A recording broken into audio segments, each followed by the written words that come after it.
Good morning students.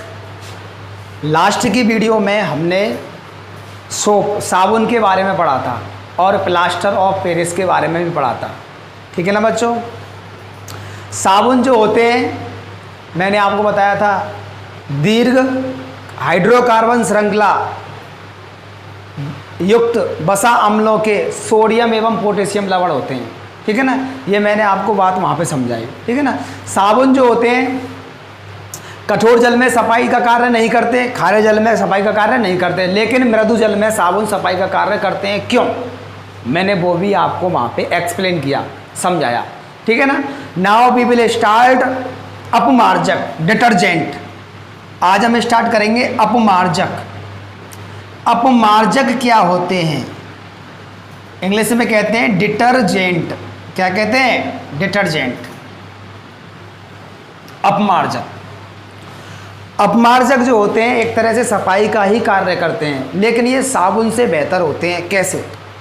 क्योंकि ये कठोर जल में भी सफाई का कार्य कर सकते हैं और मृदु जल में भी सफाई का कार्य कर सकते हैं। ठीक है ना। तो सबसे पहले अपन साबुन की परिभाषा को पढ़ते हैं कि साबुन होते क्या है। सबसे पहले अपन साबुन की परिभाषा को पढ़ते हैं। देखो वो अपमार्जक।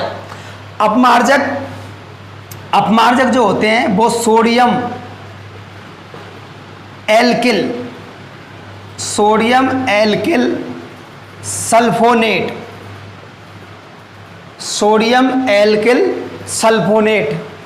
एवं सोडियम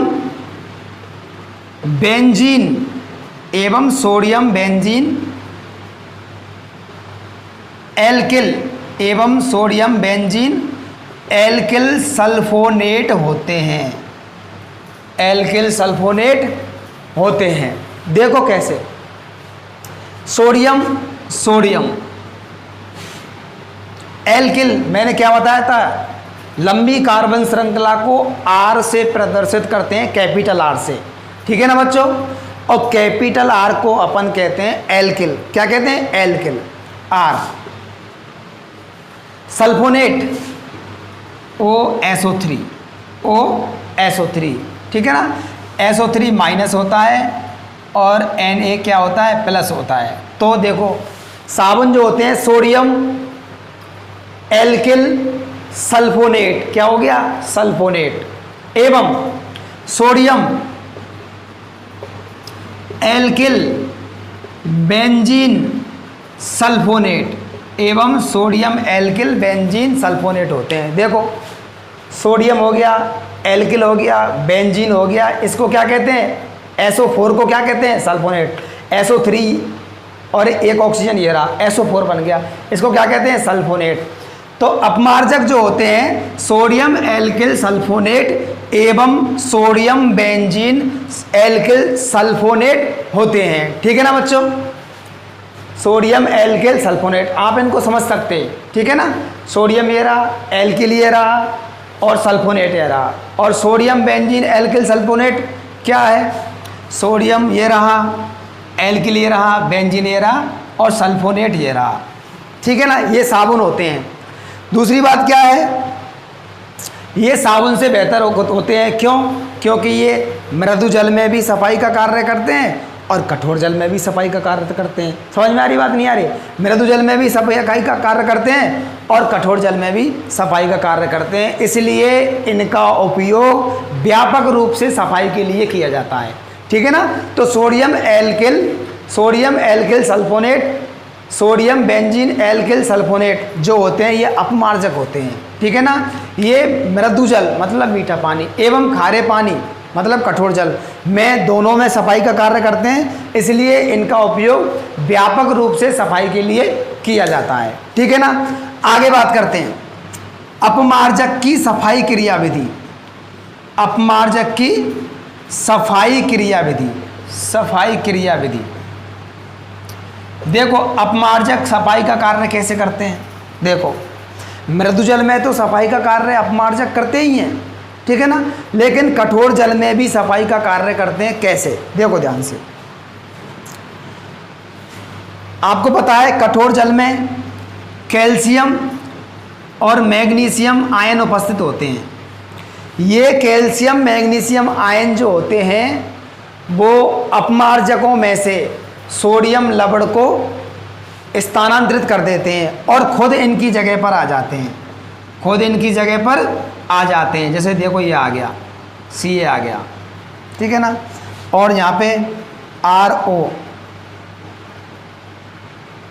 ROSO3 प्लस, देखो यहाँ पे क्या आ गया, Mg आ गया, क्या आ गया यहाँ पे, Mg आ गया, ठीक है ना, खुद इनके स्थान पर आ जाते हैं, ठीक है ना।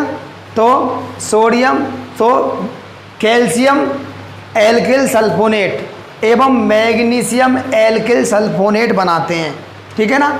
अब ये जो बनते हैं ये क्या है, कठोर जल में विलय हो जाते हैं, साबुन की तरह अवक्षेपित नहीं होते, ठीक है। साबुन में क्या बनता था, कार्बोक्सिलिक अम्लों के सोडियम एवं पोटेशियम लवण बनते थे, ठीक है ना।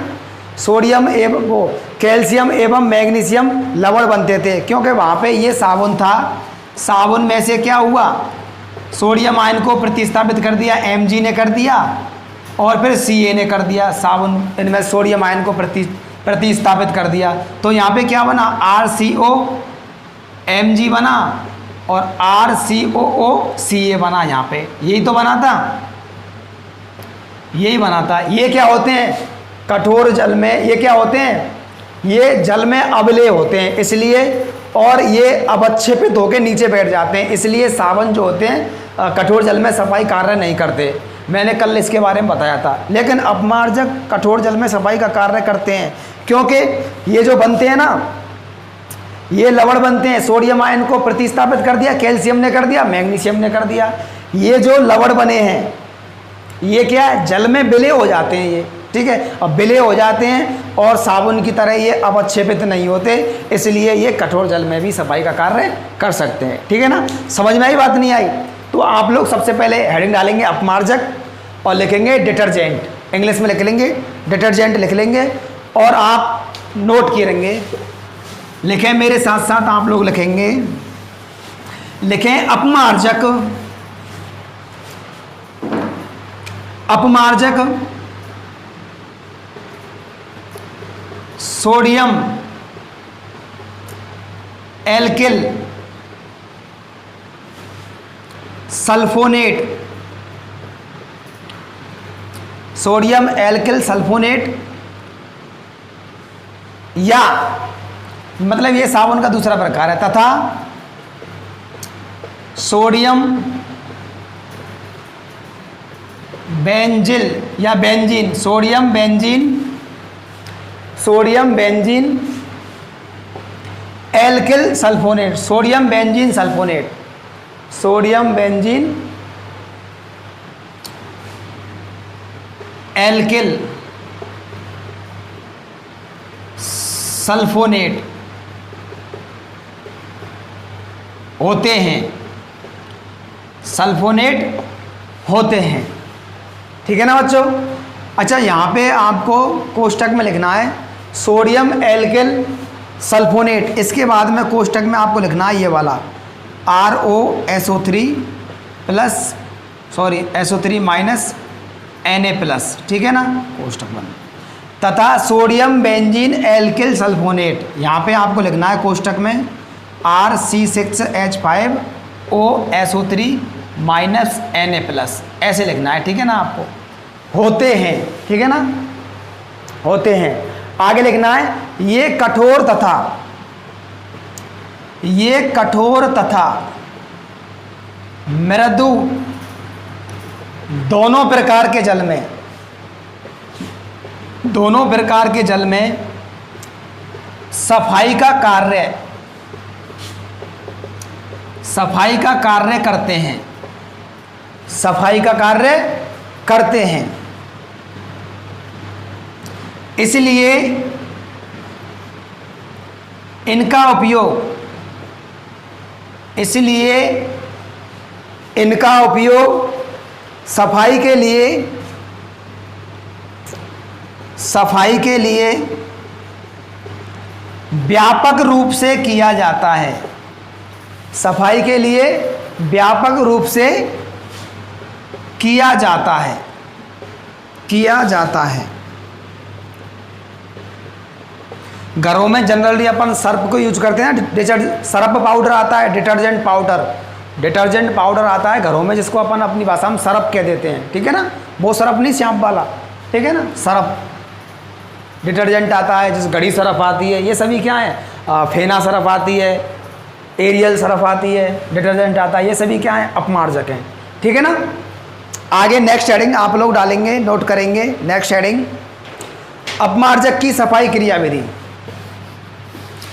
अपमार्जक की सफाई क्रियाविधि।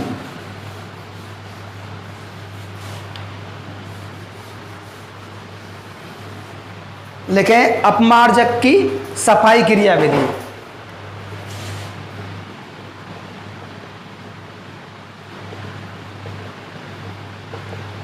सफाई क्रियाविधि।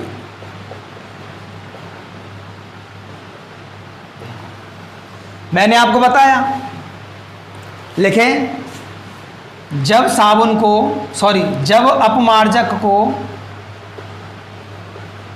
मतलब डिटर्जेंट को जल में घोला जाता है, जल में घोला जाता है,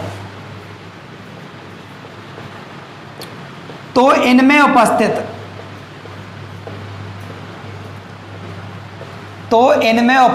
क्या उपस्थित रहता है, सोडियम। तो इनमें उपस्थित सोडियम Na+, जल में उपस्थित कैल्शियम आयन एवं मैग्नीशियम आयन, जल में उपस्थित कैल्शियम आयन Ca2+ एवं मैग्नीशियम आयन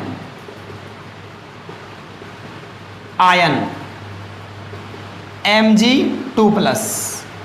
तो इनमें उपस्थित सोडियम, जल में उपस्थित कैल्शियम आयन एवं मैग्नीशियम आयन द्वारा या से प्रतिस्थापित हो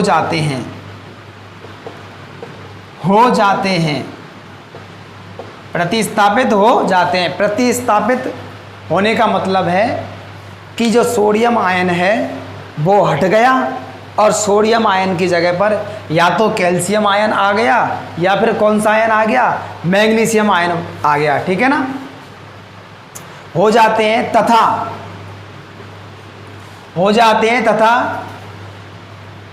मैग्नीशियम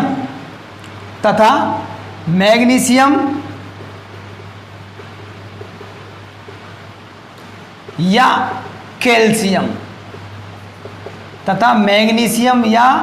कैल्शियम सल्फोनेट बनाते हैं।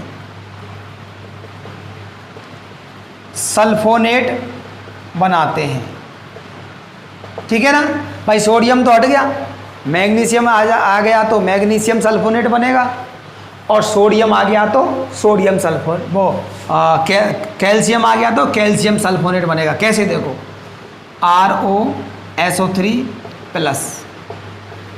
SO3 माइनस Na+, ये था। अब इसकी जगह पे क्या आ गया, Mg आ गया, तो क्या बनेगा, ROSO3 माइनस Mg2+। तो इसको कहेंगे मैग्नीशियम सल्फोनेट।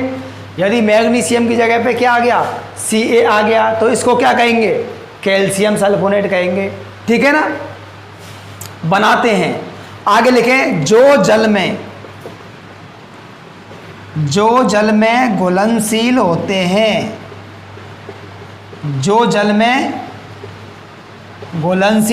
हैं, और साबुन की तरह अवक्षेपित नहीं होते हैं,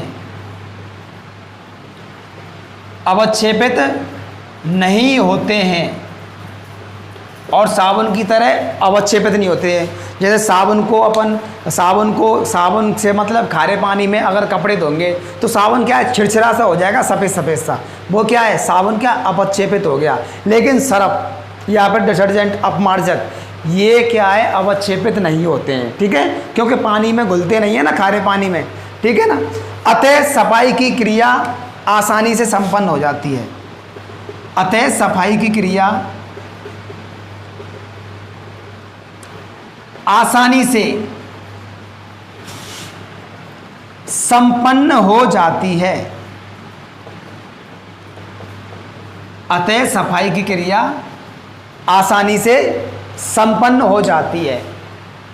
ठीक है बच्चों, आप लोग इसको लिखें, ठीक है ना, समझ में आ गई ना बात। आप लोग नोट करें, नेक्स्ट हेडिंग डालें, मिसेल निर्माण।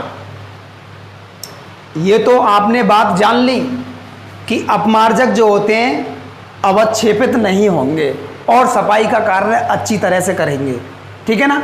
लेकिन सफाई होती कैसे है, वो मतलब सफाई अपमार्जक कैसे करते हैं, ठीक है ना। मैल या फिर जो गंदगी है कपड़े में से, उस गंदगी को साबुन या अपमार्जक निकालते कैसे हैं, उस चीज़ को यहाँ पे पढ़ते हैं, ठीक है ना। ठीक है, हेडिंग डालें, हेडिंग डालेंगे आप, मिसेल निर्माण। मिसेल निर्माण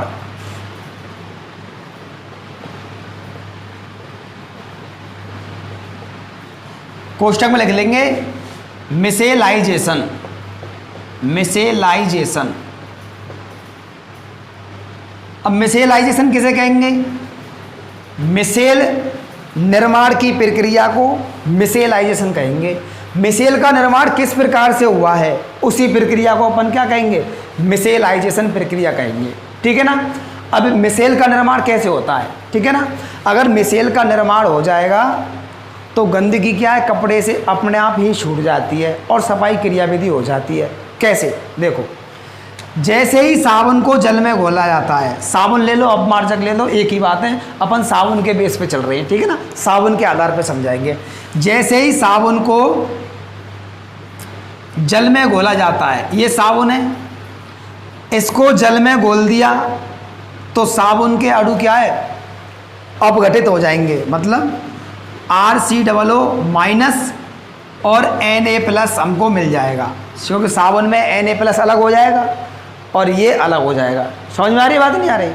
अब देखो, मैंने आपको जब साबुन कराया था तब आपको बताया था जो R जो होते हैं दीर्घ हाइड्रोजन कार्बन श्रृंखला वाले यौगिक होते हैं। दीर्घ हाइड्रोजन कार्बन श्रृंखला, जैसे देखो हाइड्रोकार्बन श्रृंखला ये वाली,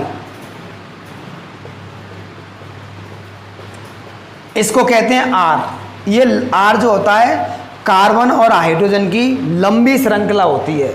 इसको अपन ऐसे भी दर्शा सकते हैं, कैसे, इसको अपन ऐसे भी दर्शा सकते हैं, ठीक है ना। और ये जो होता है COO, इसको अपन गोले के रूप में दर्शा सकते हैं। COO के ऊपर क्या है, माइनस, माइनस को अपन यहां लिख सकते हैं। ये वाला भी साबुन का अणु है,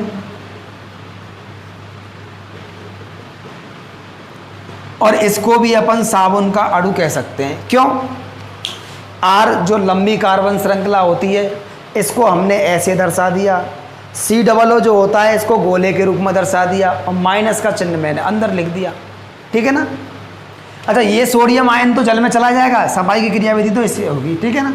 अब देखो, ये साबुन का जो अणु है इसके दो भाग होते हैं, एक तो ये वाला भाग है, ये इस वाले भाग को क्या कहते हैं, हाइड्रोकार्बन वाला भाग, क्योंकि हाइड्रोजन और कार्बन से ही तो मिलके बना है ये वाला भाग, हाइड्रोकार्बन।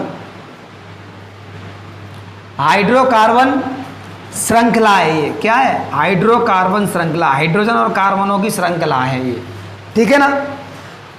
इसको साबुन की पूंछ भी कह सकते हैं अपन, ठीक है ना। इसको क्या कह सकते हैं, साबुन की पूंछ भी कह सकते हैं, ठीक है ना। इसको साबुन का शीर्ष भी कह सकते हैं, सिर, सिर तो ये हो गया, पूंछ ये हो गई, फिलहाल बाद में बात करेंगे।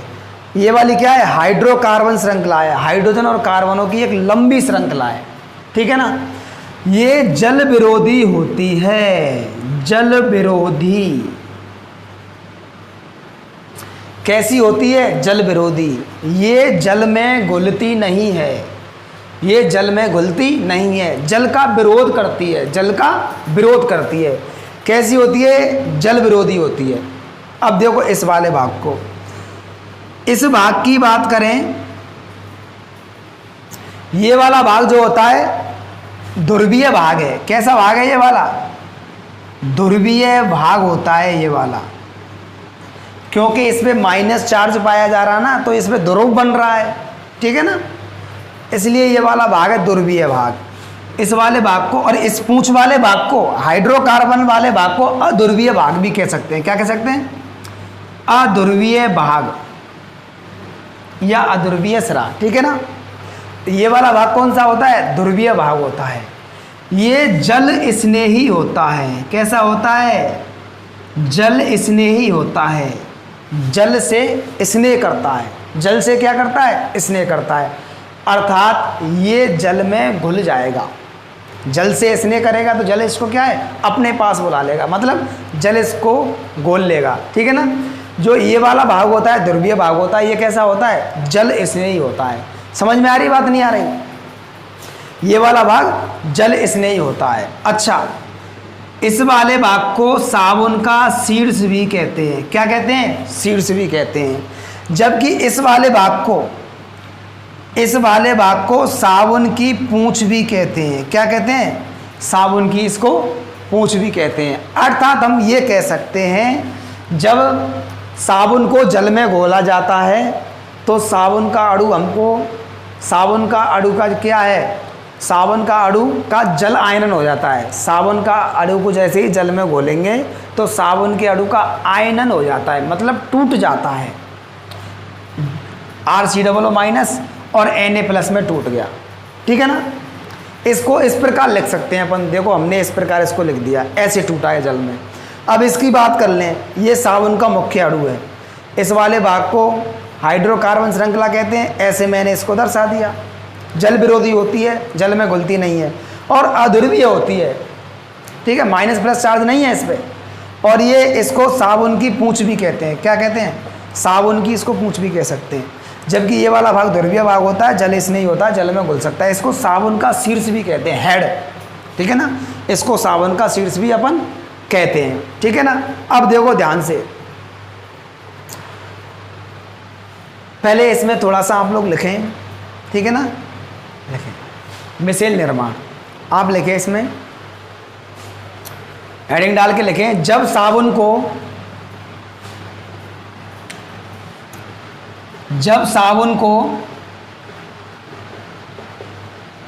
जल में घोला जाता है, जल में घोला जाता है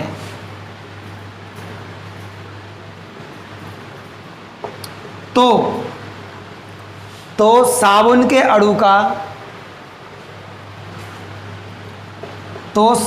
के अणु का, जल में आयनन हो जाता है। आयनन मतलब कहते हैं इसको टूटना, आयनन हो जाता है, आयनन हो जाता है। इसे निम्न प्रकार से लिख सकते हैं, इसे निम्न प्रकार से लिख सकते हैं, इसे निम्न प्रकार से लिख सकते हैं। देखो कैसे लिख सकते हैं इसको, ध्यान दें आप सभी। ये साबुन का अणु है, ठीक है ना। इसको जल में घोला तो RCOO माइनस में आयनन हो गया और Na+ में इसका आयनन हो गया, ठीक है ना। जो RCOO है ये मुख्य होता है, ठीक है। इसको अपन ऐसे भी लिख सकते हैं, मैंने अभी आपको बताया है।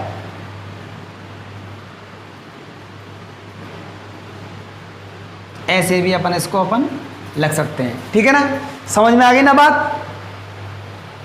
मैंने ये वाली बात बताई थी, ये वाला भाग होता है, इसको साबुन की पूंछ कहते हैं। ये हाइड्रोकार्बन श्रृंखला होती है, नोट करें।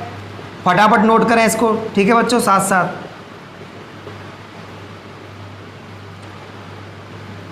ये वाला भाग होता है ध्रुवीय भाग,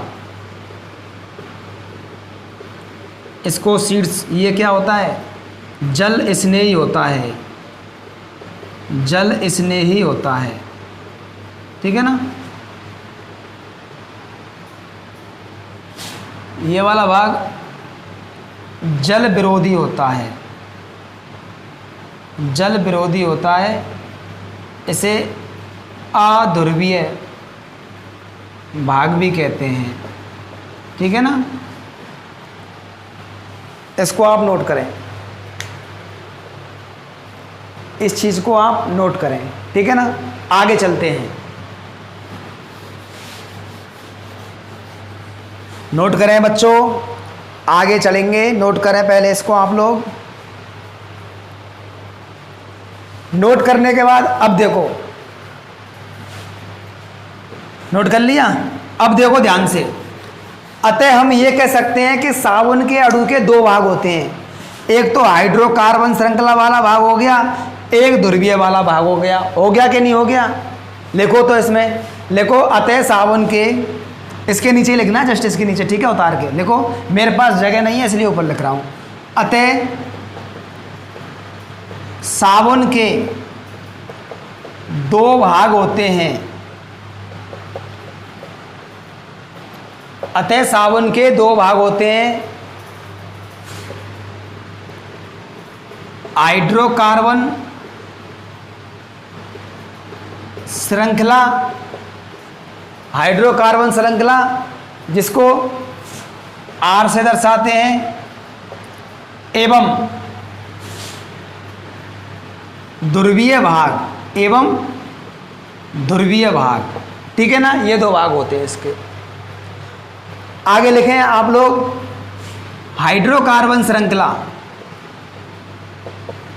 हाइड्रोकार्बन श्रृंखला, हाइड्रोकार्बन श्रृंखला जल में अघुलनशील होती है,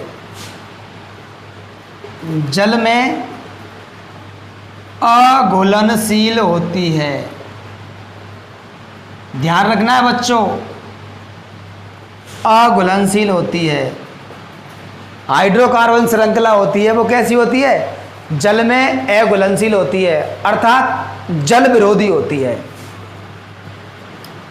अर्थात जल विरोधी होती है।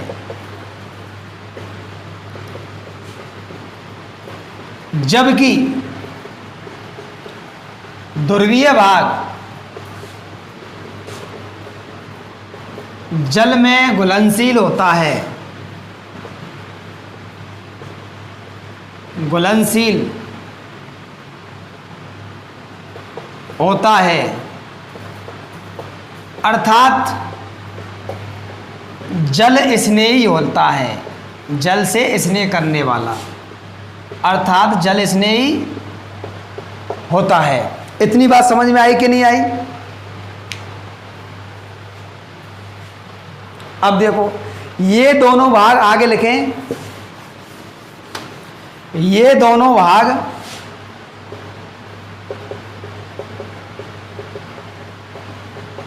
जल में इस प्रकार व्यवस्थित हो जाते हैं, इस प्रकार व्यवस्थित हो जाते हैं कि ये जो दोनों भाग होते हैं, हाइड्रोकार्बन वाला भाग होता है और ध्रुवीय भाग होता है, ये दोनों भाग जल में इस प्रकार व्यवस्थित हो जाते हैं कि हाइड्रोकार्बन भाग, हाइड्रोकार्बन श्रृंखला वाला जो भाग है, हाइड्रोकार्बन भाग जल के अंदर, जल के अंदर तथा जल के अंदर या जल के अंदर की ओर, जल के अंदर की ओर तथा ध्रुवीय भाग, तथा ध्रुवीय भाग जल की सतह की ओर, ध्रुवीय भाग बाहर की ओर होता है, सतह की ओर बाहर की एक ही बात है।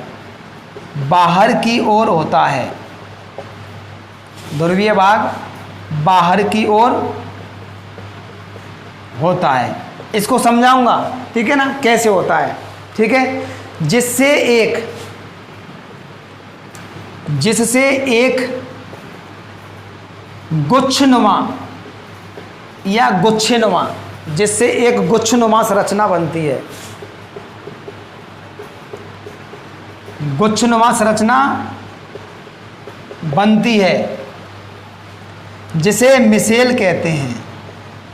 जिसे क्या कहते हैं? मिसेल कहते हैं, जिसे मिसेल कहते हैं, ठीक है ना। ये दोनों भाग जल में इस प्रकार व्यवस्थित हो जाते हैं कि हाइड्रोकार्बन जल के अंदर की ओर और ध्रुवीय भाग बाहर की ओर होता है, जिससे एक गुच्छनुमा संरचना बनती है, जिसे मिसेल कहते हैं, ठीक है ना। मिसेल का निर्माण ऐसे होता है, ठीक है ना। अब आपको ये आधी सी परिभाषा इसके समझ में नहीं आई, आपके समझ में नहीं आई, वो समझ में इस प्रकार आएगी। देखो, मैंने आपको बताया कि ये जो भाग है,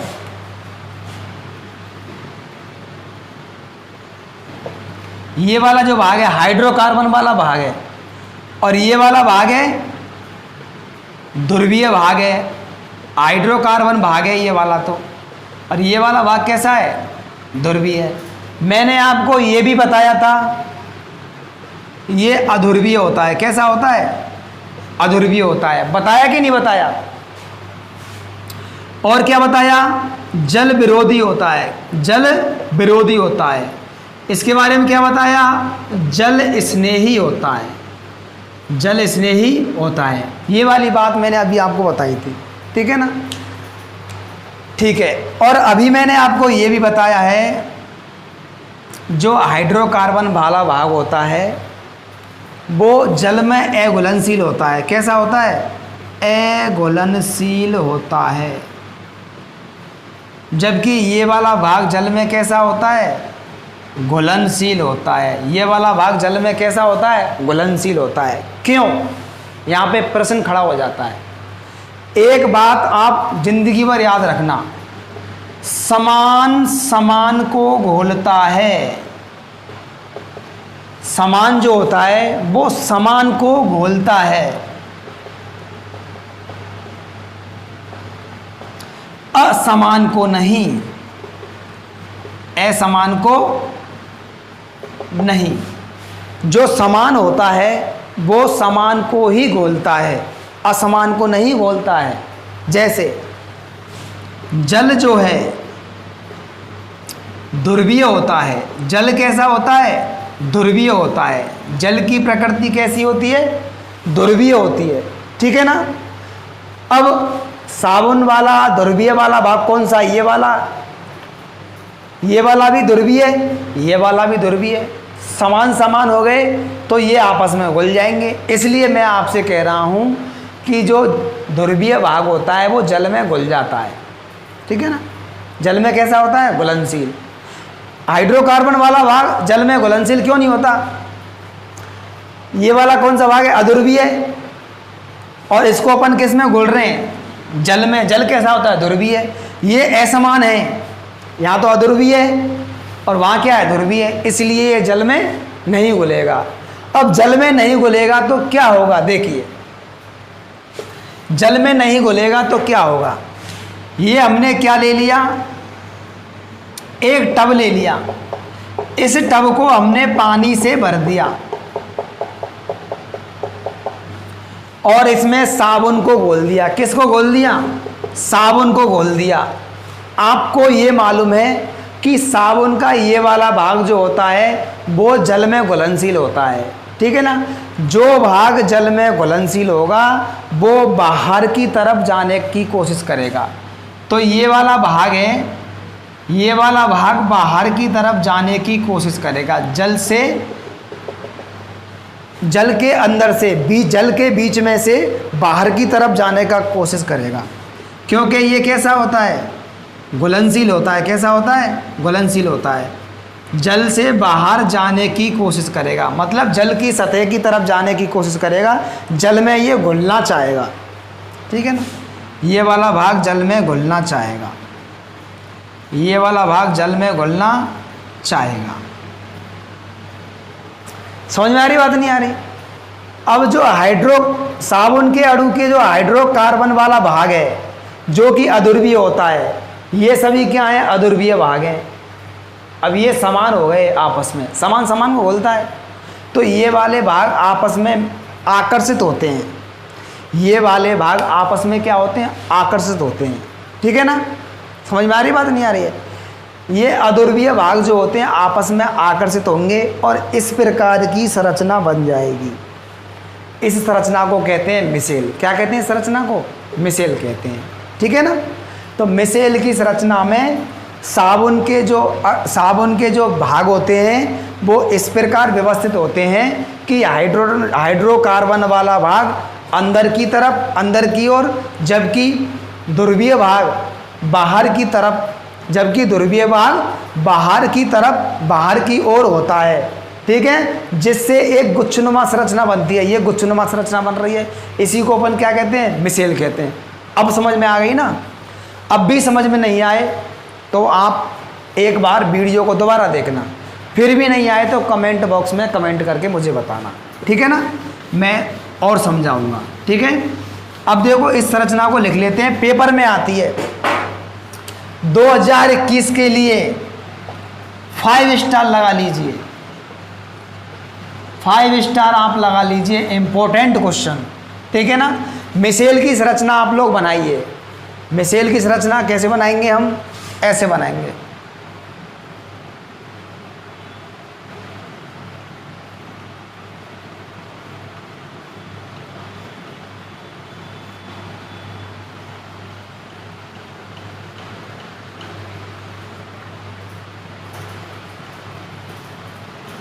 बनाइए आप लोग भी साथ साथ।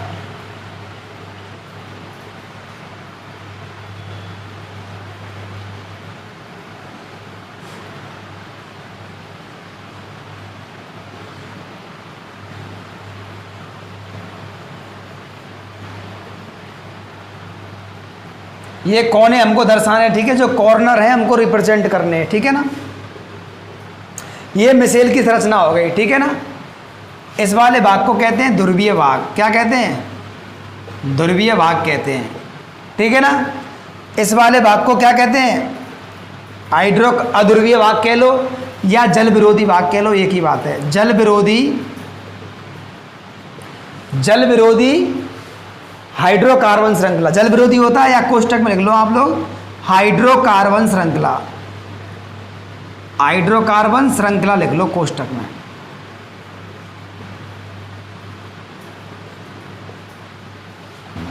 ठीक है ना, इसको कहेंगे अपन मिसेल का केंद्र। क्या कहेंगे इसको? मिसेल का केंद्र। क्या कहेंगे इसको? मिसेल का केंद्र। ठीक है ना, ये चित्र हो गया मिसेल की संरचना। मिसेल की संरचना, मिसेल की संरचना। ठीक है ना, ठीक है। साबुन को जब पानी में डालते हैं तो ऐसी संरचना बनती है। ठीक है ना, ऐसी संरचना क्यों बनती है? ठीक है, यहाँ पे क्या होती है? गंदगी होती है। यहाँ पे क्या होती है? गंदगी होती है, मैल होता है। यहाँ पे क्या होता है? यहाँ पे मैल। ठीक है ना, अब मिसेल की संरचना तो बन गई, अब सफाई का कार्य और कैसे होगा? ठीक है ना, मिसेल की संरचना को आप लोग बनाएं। ठीक है ना, यहाँ पे लिख लें आप लोग, चलो कोई बात नहीं, ये मैल है। ठीक है ना, क्या है? मैल। आगे देखते हैं, आगे देखेंगे बच्चों, ध्यानपूर्वक समझें आप। मिसेल का निर्माण तो हो गया, मिसेल का निर्माण तो हो गया। अब मिसेल क्रिया कैसे करता है? ठीक है ना, मिसेल क्रिया कैसे करता है? मिसेल का निर्माण गंदगी के चारों ओर होता है। ये गंदगी है, इसके चारों ओर मिसेल का निर्माण हो गया, देखो। ठीक है ना, अब मिसेल की क्रिया विधि हेडिंग डालेंगे आप लोग, मिसेल की क्रिया विधि।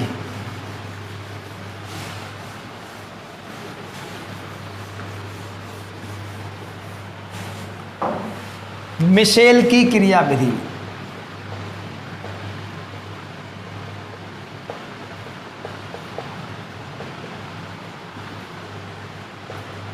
देखो आप मान के चलो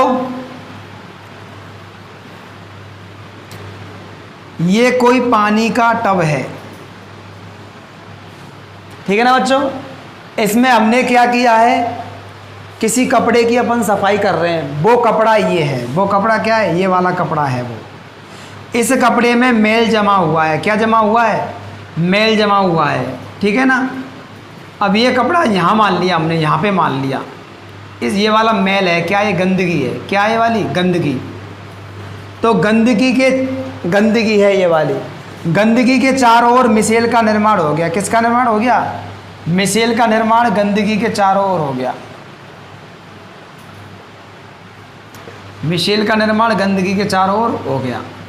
ये टब जो है पानी से भरा हुआ है, पूरा टब क्या है, पानी से भरा हुआ है। इसको क्या कहते हैं, गंदगी या मैल, गंदगी या मैल, गंदगी या मैल।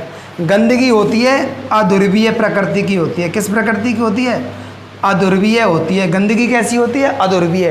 तभी तो हाइड्रोकार्बन श्रृंखला जो अध्रुवीय भाग हैं, तभी तो इसके पास आए हैं, समान समान को बोलता है, ठीक है। अध्रुवीय भाग, ये तो हाइड्रोकार्बन वाले भाग हैं, ये अध्रुवीय भाग हैं।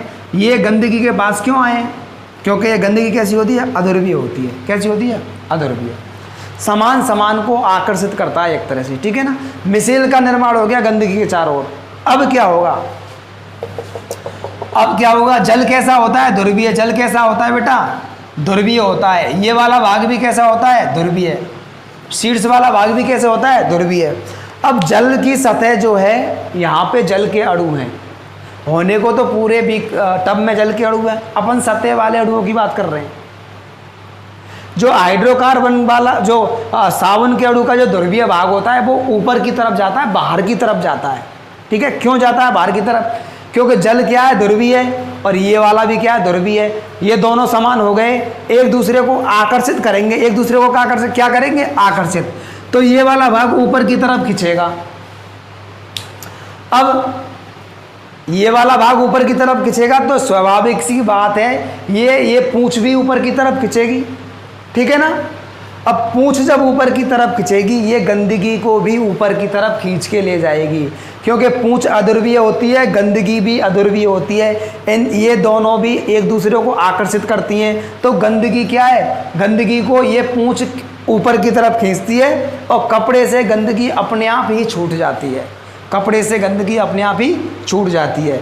हमको टब में कपड़ों को गला देना चाहिए, साबुन या सरफ मिला के, डिटर्जेंट मिला के कपड़ों को टब में गला देना चाहिए, और टब को एक बिलान ऊपर तक पानी से भर देना चाहिए, ठीक है ना। एक बिलान ऊपर तक पानी से भर देना चाहिए।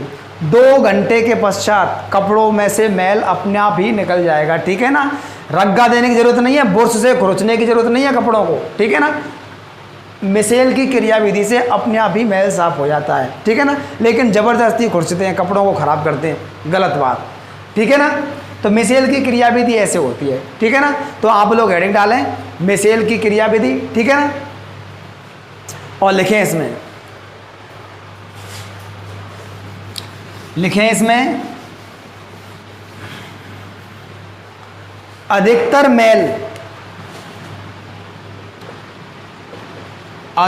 मैल या गंदगी, अधिकतर मैल तेलीय होते हैं। कैसे होते हैं, तेलीय होते हैं, तेल जैसे होते हैं। और तेल जल में अघुलनशील, और तेल जल में अघुलनशील। तेल तो भाई जल में घुलता थोड़ी ना है, अघुलनशील होता है। जबकि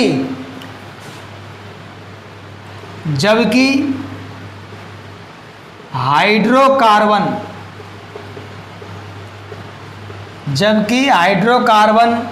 में घुलनशील होता है,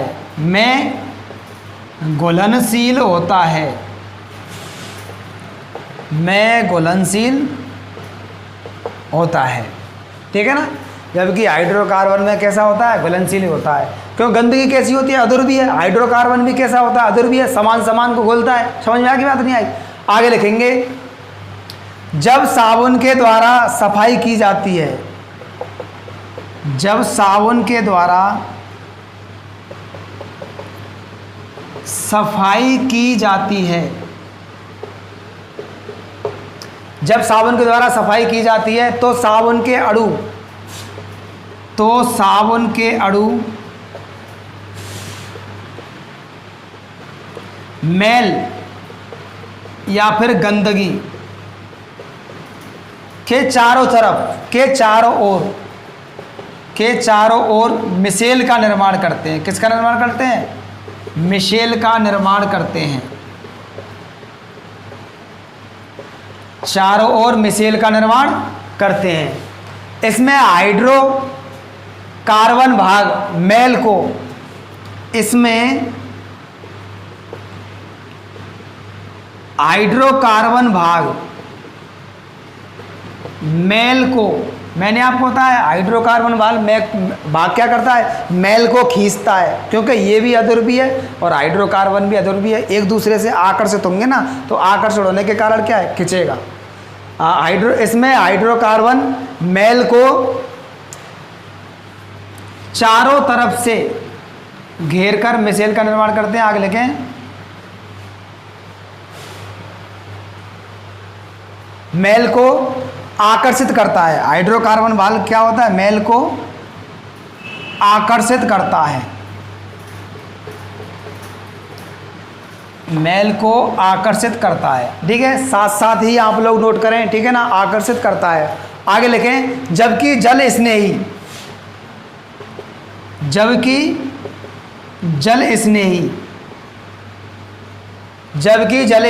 ध्रुवीय भाग बाहर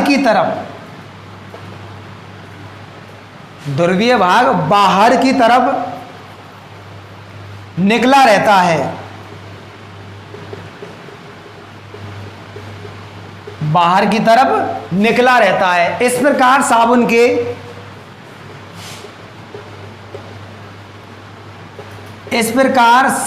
के अणु मैल को, इस प्रकार साबुन के अणु मैल को चारों तरफ से घेर लेते हैं, चारों तरफ से घेर लेते हैं और मिशेल बनाते हैं।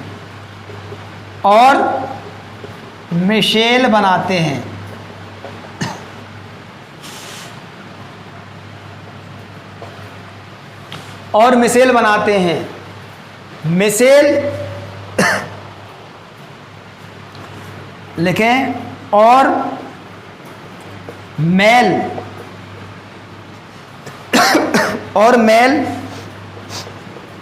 मिशेल के केंद्र में होता है, या एकत्रित हो जाता है। केंद्र में ऐसे लिख लो, केंद्र में एकत्रित हो जाता है।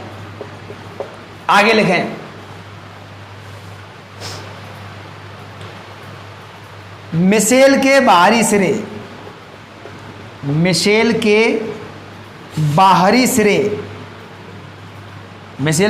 क्या होते हैं, वो ध्रुवीय भाग होते हैं। मिशेल के बाहरी सिरे जो कि ध्रुवीय होते हैं,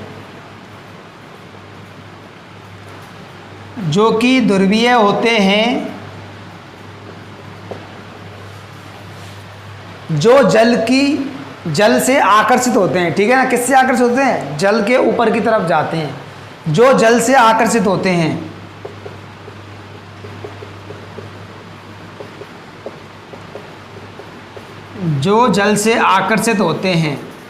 समझ में आ रही है, नहीं आ रही है?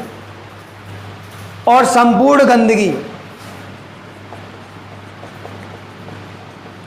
संपूर्ण गंदगी जो होती है वो जल में खिंच जाती है, जल में खिंच जाती है या सिंच जाती है, एक ही बात है। जल में संपूर्ण गंदगी खिंच जाती है, ठीक है ना। इसको नोट करें और एक चित्र बनाएं।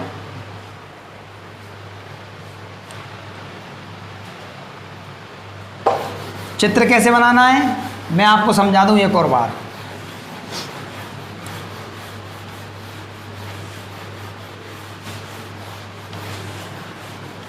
देखो ध्यान दें बच्चे, सभी बच्चे ध्यान दें, विशेष ध्यान दें, इम्पोर्टेंट चीज़ है इसलिए विशेष ध्यान दें, ठीक है ना। जैसे मैंने टब लिया है, टब को पानी से भर दिया है, टब में मैंने क्या है साबुन का, ये कपड़ा है, ये क्या है बेटा कपड़ा है, ये वाला कपड़े पर यहाँ पे मैल जमा हुआ है, गंदगी जमी हुई है। तो साबुन के जो अणु होते हैं इसके चारों तरफ किसका निर्माण करते हैं, मिसेल का निर्माण करते हैं। किसका निर्माण करते हैं, मिसेल का निर्माण करते हैं। ये मिसेल का निर्माण कर लिया, ये इन्होंने मिसेल का निर्माण कर लिया। ये वाला भाग ध्रुवीय होता है, ये वाला भाग ध्रुवीय होता है, ये ध्रुवीय होता है। ये जल भी कैसा होता है, ध्रुवीय। ये ध्रुवीय भाग ऊपर की तरफ जाने की कोशिश करते हैं क्योंकि जल से आकर्षित होते हैं। जल कैसा होता है, ध्रुवीय, इसलिए ऊपर की तरफ जाने की कोशिश कर जाते हैं, बिल्कुल जाते हैं। ये जब ये ऊपर की तरफ जाएंगे तो ये हाइड्रोकार्बन श्रृंखला वाला भाग भी ऊपर की तरफ जाएगा, लेकिन हाइड्रोकार्बन श्रृंखला वाला भाग जो है इस मैल को आकर्षित करता है। क्यों, ये भी अध्रुवीय है, ये भी अध्रुवीय है, समान समान को घोलता है, आकर्षित करता है। जब ये वाला भाग ऊपर जाएगा तो गंदगी वाला भाग भी इस कपड़े में से छूटकर ऊपर चला जाएगा, कपड़े में से छूट जाएगा और नीचे पात्र में इकट्ठा हो जाएगा। ये क्या है, कपड़ा है, ये वाला क्या है बेटा, कपड़ा है ये वाला, ठीक है। और ये वाला क्या है, मैल, ये वाला क्या है बेटा, मैल, या फिर क्या है, गंदगी, क्या है, गंदगी है, ठीक है ना। तो इस प्रकार ये सफाई की क्रियाविधि होती है, इस प्रकार सफाई की ये क्रियाविधि होती है, ठीक है ना। आप लोग इस चित्र को बना लो, आप लोग इस चित्र को बना लो, नीचे लिख लेना मिसेल की क्रियाविधि, मिसेल की। ये वाला क्या है बेटा, एक कपड़ा है, कपड़ा, ठीक है ना, बुरशट मान ली, ठीक है ना बच्चों। मिसेल की क्रियाविधि, ठीक है ना बच्चों। तो बच्चों लेसन 5 जो है वो अब समाप्त हो गया है, ठीक है ना।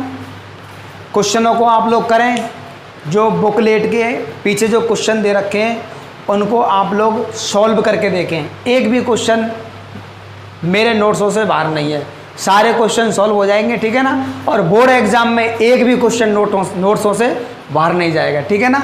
पढ़े 5 पार्ट को, 5 पार्ट आपका कंप्लीट हो गया है, ध्यान से इसको समझें, ठीक है ना। कोई प्रॉब्लम आए तो मुझे बताएं और आप लोग मेहनत करें, आप लोग मेहनत करें।